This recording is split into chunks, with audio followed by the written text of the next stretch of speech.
السلام علیکم ورحمۃ اللہ وبرکاتہ۔ گزشتہ شام اور رات تیز ہواؤں اور جھکڑ کی وجہ سے جو نقصانات ہوئے اس پر انتہائی افسوس ہے، اور رب تعالیٰ کے حضور سب سے پہلے یہ دعا کہ اللہ کریم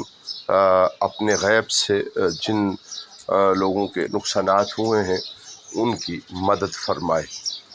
گھوئی سے حنیف صاحب اور افراز صاحب کے مکانات مکمل طور پر منہدم ہو جانے، ختم ہو جانے کی اطلاع، اور دیگر مقامات پہ بھی جزوی طور پہ اور اس سے کم یا زیادہ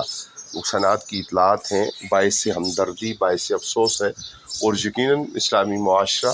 اور مصطفی برادری اپنے ارد گرد بسنے والے وہ سب کی مدد کے لیے وہ کوشاں ضرور ہیں،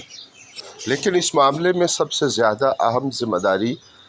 حکومتی سطح پہ بنتی ہے، انتظامی سطح پر بنتی ہے۔ ہم بجا طور پر یہ چاہیں گے کہ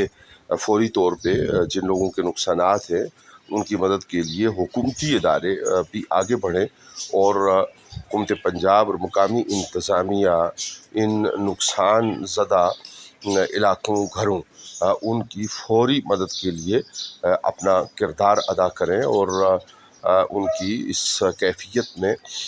ماں کا کردار جو ریاست کا کردار بنتا ہے وہ ادا کرتے ہوئے ان کی بحالی کے لیے فوری اقدامات کیے جائیں۔ یقیناً اس وقت تک ایسا ہو جانا چاہیے، لیکن اگر کوئی اس میں کمی ہے تو اس کو دور کرنا از بس ضروری ہے۔ والسلام علیکم ورحمۃ اللہ۔